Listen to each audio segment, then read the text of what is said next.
মিথ্যা কথা বলা যাবে না। 3 নাম্বার, রাগ করে কথা বলা যাবে না বা দুর্ব্যবহার করা যাবে না। কার সাথে? মা বাবার সাথে। 4 নাম্বার, মাদ্রাসার কোনো জিনিস ক্ষতি করা যাবে না, নিজের জীবনের থেকে বেশি মূল্যায়ন করতে হবে। 5 নাম্বার, কোনো উস্তাদের বদনাম অন্য উস্তাদের কাছে বলা যাবে না, ঠিক আছে?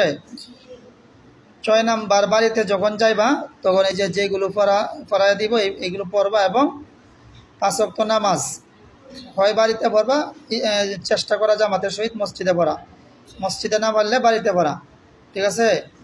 7 নাম্বার, পোশাক আশাক সুন্নতি মোতাবেক রাখবা। বাড়িতে গিয়া যা শর্ট প্যান্ট পরিয়া হাফ প্যান্ট পরিয়া আর উদাম পরিয়া গিয়ে ঘুরান যেত না।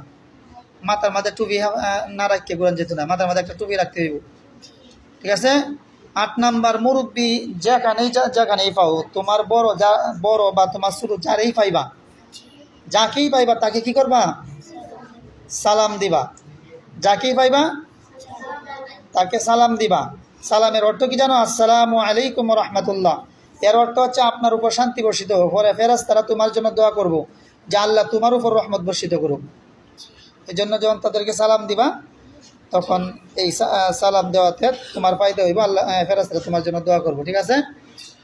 মনে থাকবো এইগুলো। 9 নাম্বার, এই যে মাদ্রাসা পড়ার সময় ছাত্রদের সাথে এই কথা বলা যাবে না, পড়ার সময় খালি পড়াই।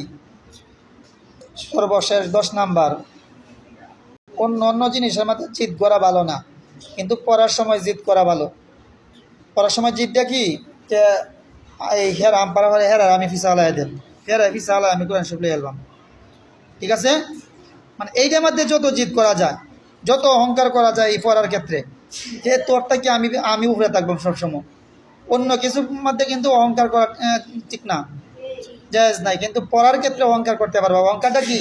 যে তুমি বেড়া বরিয়ালছো, অর্ধেকটা বরিয়ালছো, আমি তোমার আমি দরিয়াল ভাব, তোমার পিছাওয়ালাই দেম, তোমার থেকে আমি সবসময় বেশি থাকবাম, ঠিক আছে?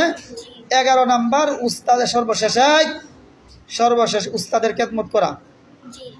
উস্তাদের খেদমত কি? উস্তাদের খেদমত, বড় খেদমত হয়েছে সবকটা সঠিকভাবে সবসময় শোনায় আলানো, এই হচ্ছে বড় খেদমত। একটা ছাত্র যদি সবকগুলো সে সঠিকভাবে সময় মতো শোনায় এলায় সবসময়, তখন উস্তাদ অনেক খুশি হয় তার প্রতি। এইটা হচ্ছে খেদমত, বড় খেদমত, যে উস্তাদের যে পড়াটা এই পড়াটা তাকে গিয়া শোনানো। আর তাকে শোনাইতে গেলেই তুমি সবসময় পড়ানো লাগবে, ভালো করে পড়ানো লাগবে, দুষ্টামি করা যাবে না, ঠিক আছে? তাহলে এই কথাগুলো মনে থাকবো। আল্লাহ কবুল করুক, সকলে বলো আমিন। সবাই তার জন্য দোয়া করবা।